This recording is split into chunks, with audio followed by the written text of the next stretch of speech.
مساء الخير وصباح الخير على متابعيني، ازيكم عاملين ايه؟ النهارده هعمل اكله شتويه، قلقاس ورز ولحمه.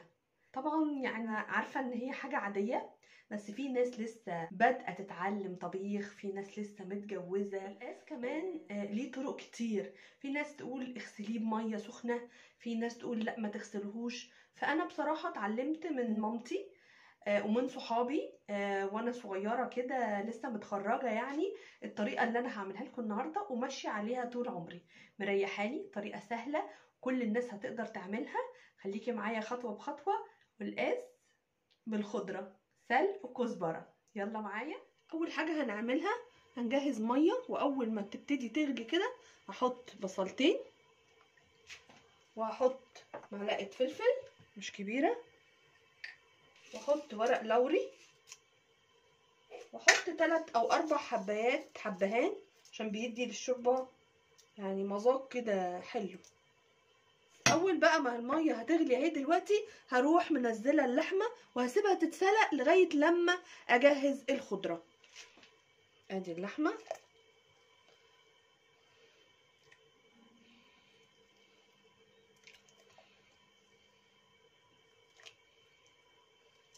بعد ما حطينا اللحمه هنجهز بقى الخضره. كده بعمل كده السلق، بشيل العنق ده منه، اعمل لكم كده كذا واحده. بصوا انا بحب ان ايه، الحاجات التقيله دي ما تبقاش فيه، اهو زي ما نكون بنقرطف الملوخيه كده اهو.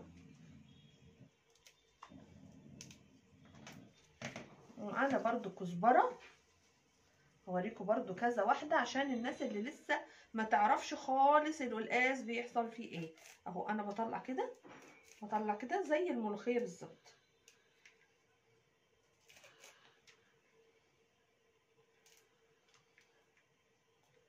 اهو كده خلص. اعمل كمان حبه.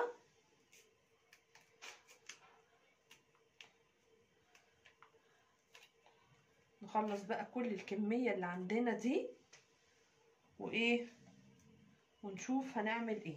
كده انا خلصت كل الكميه معايا. ادي السلق اهو، وادي الكزبره كلهم انا خلصتهم، فاضل حاجه بسيطه اهو معايا.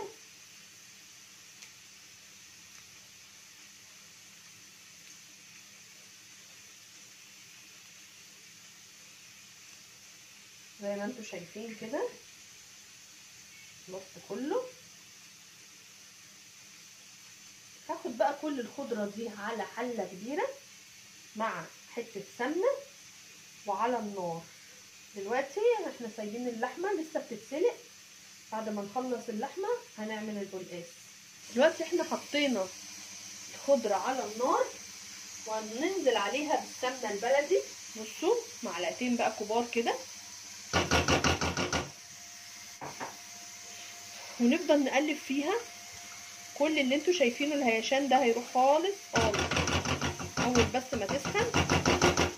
انا بعمل معاكم خطوه بخطوه عشان ان الناس اللي لسه ما عملوش القلقاس ده خالص، العرايس الجداد والبنات الجداد اللي لسه بتتعلم الطبيخ.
نفضل نقلب في السلق والكزبره كده. شايفين السمنه ابتدت تسيح وابتدى يهبط الخضره، تهبط خالص. بصوا كانت ماليه الحله، بصوا دلوقتي بقت قد ايه. يعني اول وهله كده لما تشوفوا تقولوا لي ده ايه كل الخضره اللي انت حطاها دي؟ لا خالص، دي كلها بتنزل وبتبقى حبه صغيرين قوي. انا جايبه القسايه 2 كيلو، فهو يا دوبك على قدها 2 كزبره و2 سلق، ربطتين وربطتين اهو. بصوا بعد ما هبطت بصوا بقى شكلها عامله ازاي، ما بقاش فيها. بصوا كانت لغايه هنا، بصوا نزلت ازاي في الحله.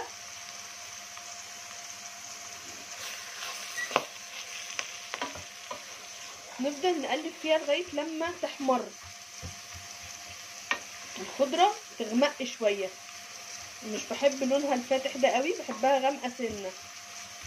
كل واحد طبعا وحسب ما اتعلم، وكل واحد وطريقته، بس في الاخر احلى قلقاسه تاكليه. عايزه اقول لكم ان القلقاس ده بيتعمل بالطماطم زي البطاطس كده المطبوخه، بس انا مش بحبه بالخضره اكتر. مش بحبه خالص بالطماطم، بحبه بالخضره اكتر. بس لو عايزين تعملوا بالطماطم هو كويس، يعني في قيمه غذائيه عاليه القلقاس.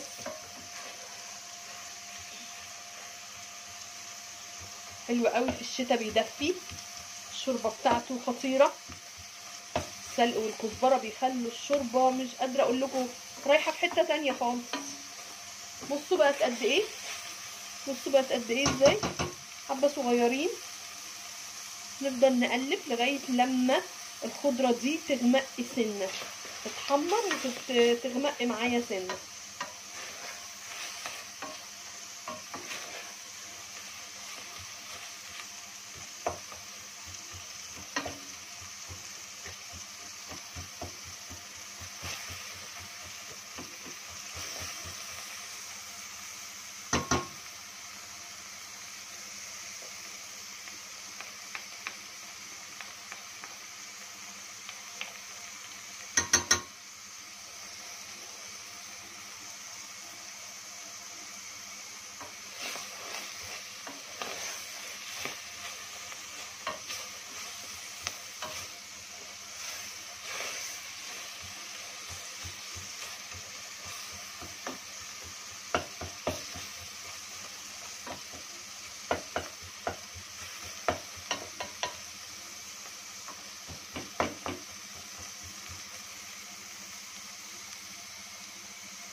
بصوا كده نلاحظ ان اللون غمق شويه. بصوا ما بتتحرقش ولا حاجه، عادي خالص. انا بفردها كل شويه عشان تتحمر اكتر، بس هي كده غمقت اهو سنه. بصوا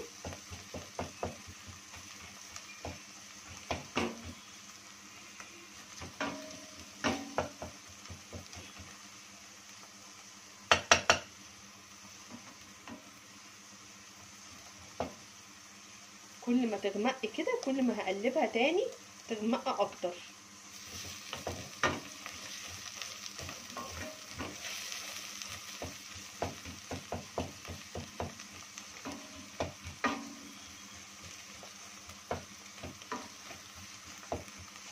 مش قادره اقول لكم على ريحه السلق بقى والكزبره وهي بتتحمر، ريحتها ايه، جنان جنان جنان.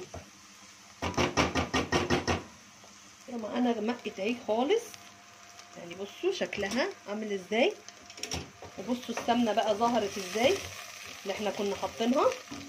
هسيب بقى الخضره تهدى شويه وهروح انا اكمل القلقاس.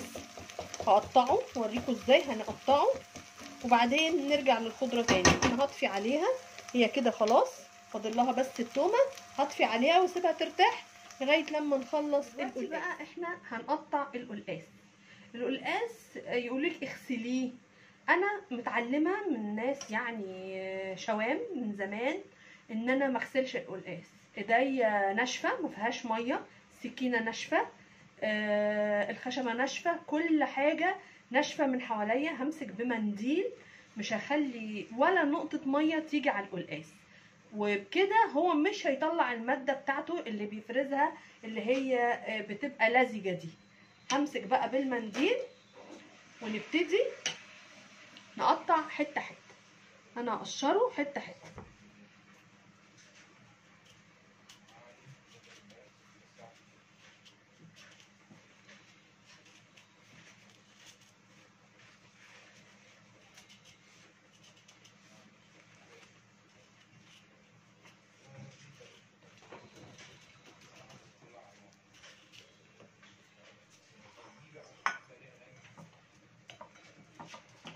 نقشر بقى الحته دي كده.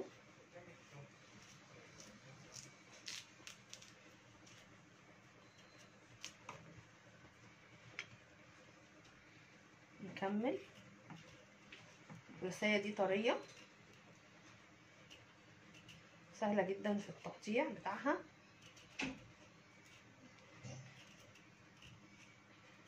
مش عايزين اي حاجه مش نظيفه تيجي عليه. دايما خلي المكان نظيف اهو. مش مشكله ننزل كده، بس ايه القسايه تبقى نظيفه اهو.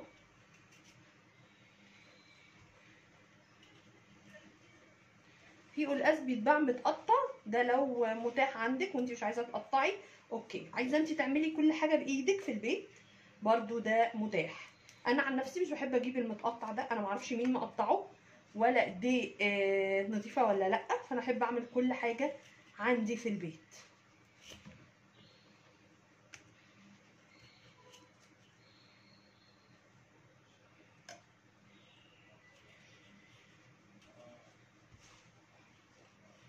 فين ماسكاه بالمنديل عشان ما يتوسخش.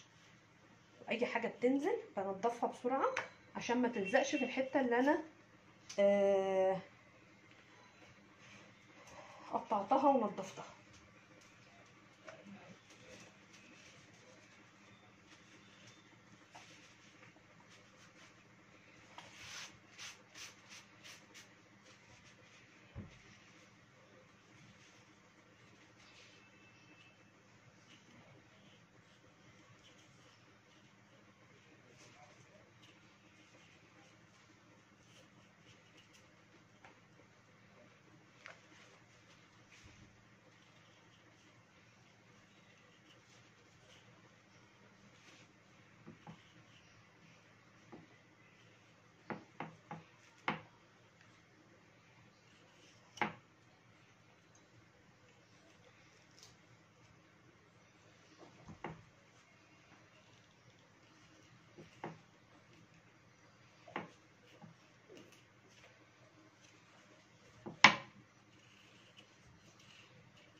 فاضل بس الحته دي اهي.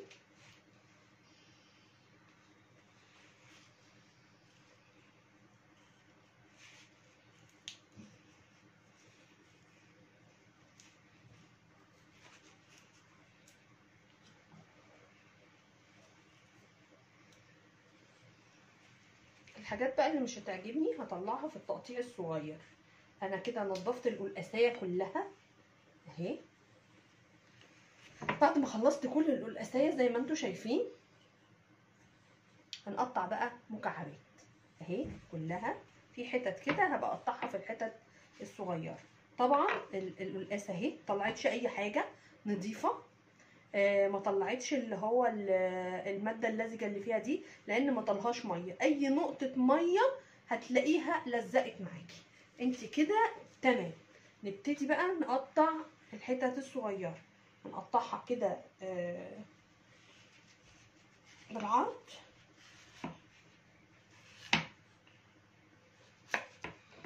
اهو.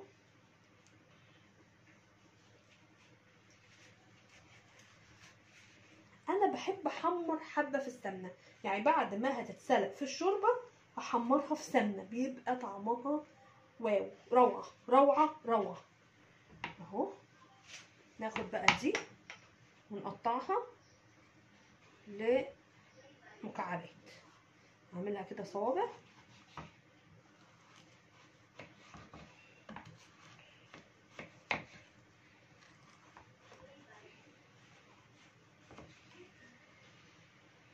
بحب اعملها مكعبات صغيره. بصوا كده، كمان بتبقى كبيره، اقطعها اقل من كده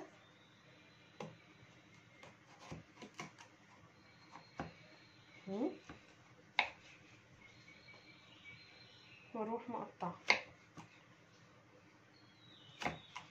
زي ما انتوا شايفين كده شكلها.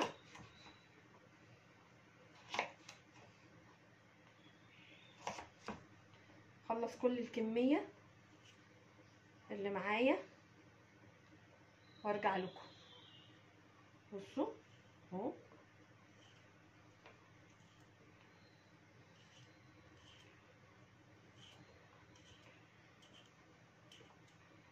زي ما انتوا شايفين كده المربعات قد ايه صغيره. اللي عايز اكبر من كده، بس انا بحب كده اكلها يعني تدخل بقي، فالصغيره دي بتبقى مع حبه الرز بتبقى حلوه قوي. مش عايزه انا وانا باكل اقطع الحته اتنين، فانا بعملها من الاول بقطعها صغيره. نكمل كل الكميه.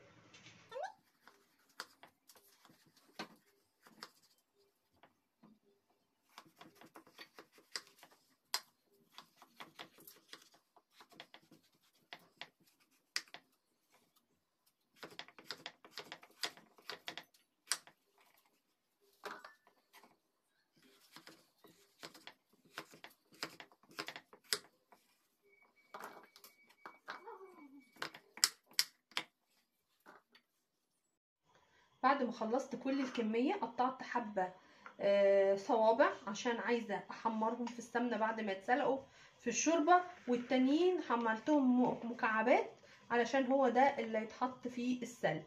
يلا هنروح على الحله، على شوربه بتغلي بتغلي بتغلي اكتر حاجه، ونروح منزلين القلقاس. القلقاس عايزه اقول لكم نضيف مفيهوش اي حاجه. بصوا ضيق اهي، بصوا شكله مفيهوش اي حاجه، بصوا شكله عامل ازاي. هنروح على الحل. الشوربه اهي بدأت تغلي قوي قدامكم. هننزل فيها القلقاس، دي القلقاس اللي هو المربعات. نزله كده واحده واحده الصوابع، ادي الصوابع اهو.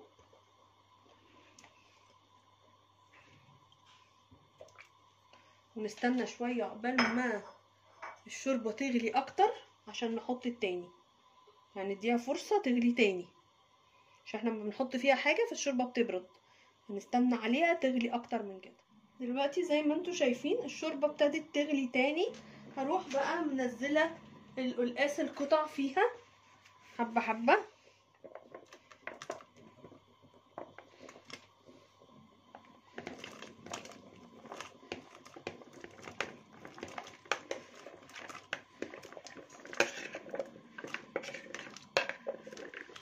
منزله الكميه كلها كده اهو، واغطي عليه واسيبه يستوي.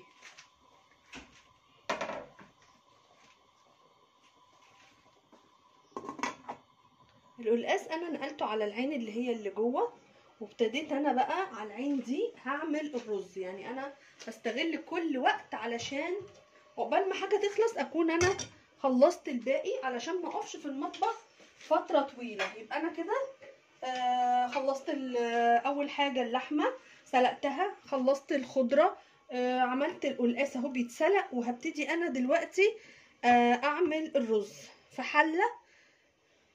احط معلقه سمنه كبيره، السمنه ساحت اهي. اللي عايز رز بشعريه يحط الشعريه، بس انا بحب رز ابيض مع القلقاس، فانا مش هحط شعريه. عايز الشعريه يحط شعريه دلوقتي ويقلب لغايه لما تتحمر، وبعدين يحط عليها الرز. انا مش هحط الشعريه عشان عايزه رز ابيض. ادي السمنه قدحت اهي معايا. احط الرز، اكون غسلاه ومصفياه من الميه بتاعته.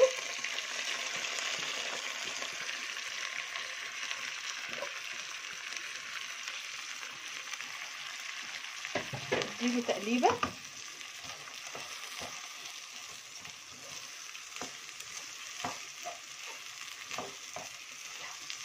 اقعد اقلبه شويه كده.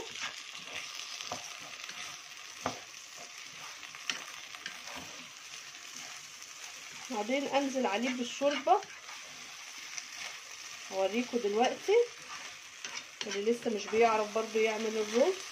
هحط مقدار الرز اللي انتي عايزاه.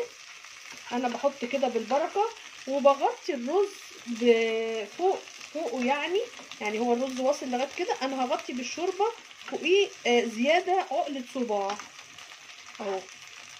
سيبه بس الاول يتقلب شويه.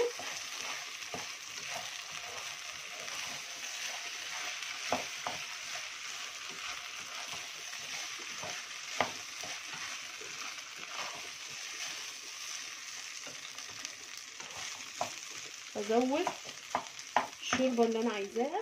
حطيت الشوربه زياده عن الرز بمقدار مثلا صباع اهو. سيبه بقى يتشرب.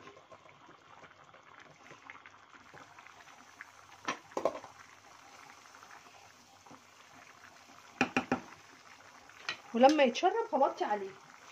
هغطي بقى عليه واسيبه يتشرب. والقلقاس بيغلي كده، والقلقاس بيغلي هتلاقوا فيه كده حتت بيضة نشيلها. بصوا يعني ده نشيله. نشيل كل الابيض ده كده.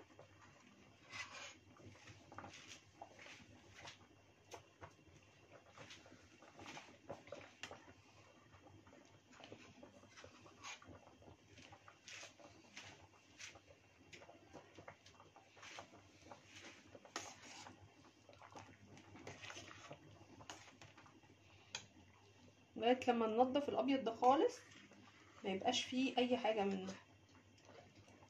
بصوا بقى نضيف ازاي.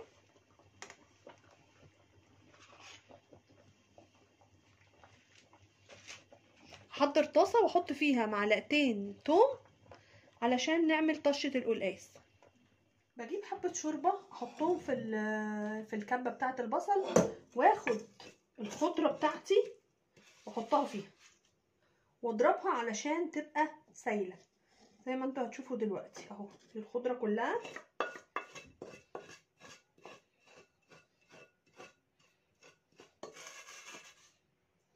وهضرب.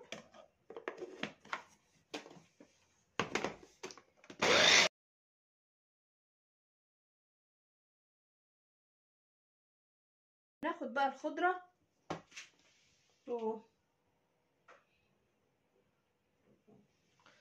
وناخد الخضره دي بعد ما ضربناها وهنحطها في الحله. هنروح على الحله وهنحط الخضره. بصوا عامله ازاي. نحط كل الكميه اهي كده ونقلب بقى.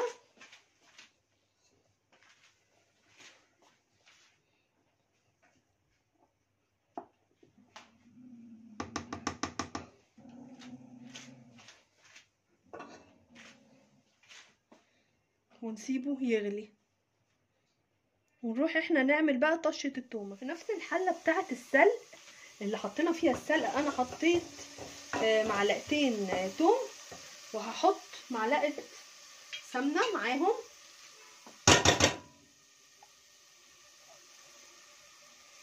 اهو، وهقلب علشان ياخد التوم من ريحة السلق في نفس الحلة.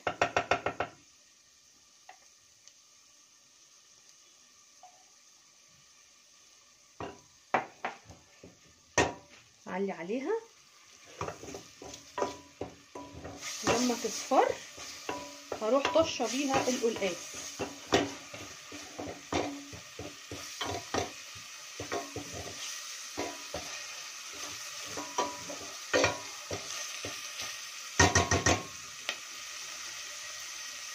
شايفين؟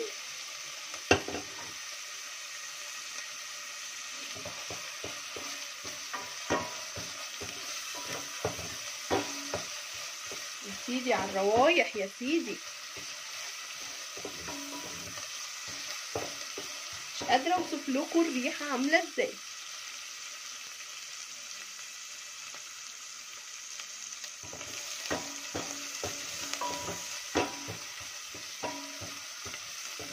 قبل ما احط الطشه طلعت القلقاس اللي هو قطع اللي انا وريتهولكم اللي احنا سلقناه، طلعته اهو على جنب علشان هنحمره بعدين اهو. خلص التومه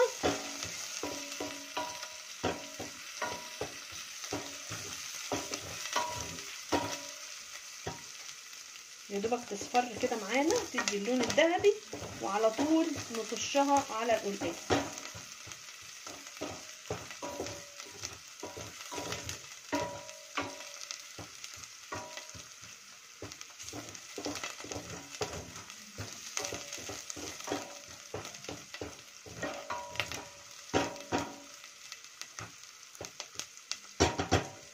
شايفين اللون بقى عامل ازاي؟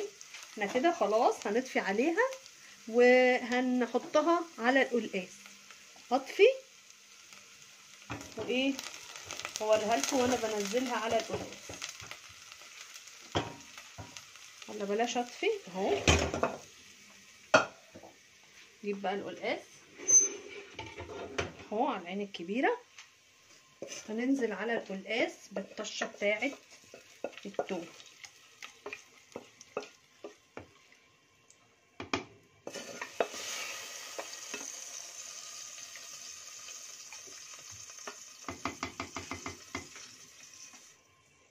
ادي اهو.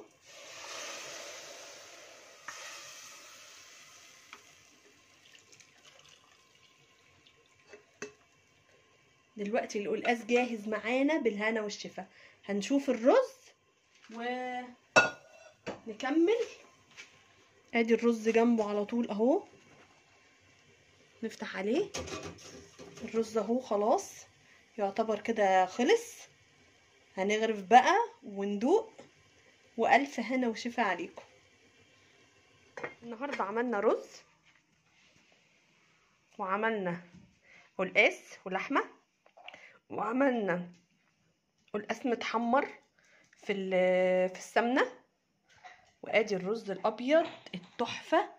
في ناس بتحب رز معمر، بس انا يعني بفضل الرز الابيض مع القلقاس، بحبه اكتر من الرز المعمر مع القلقاس.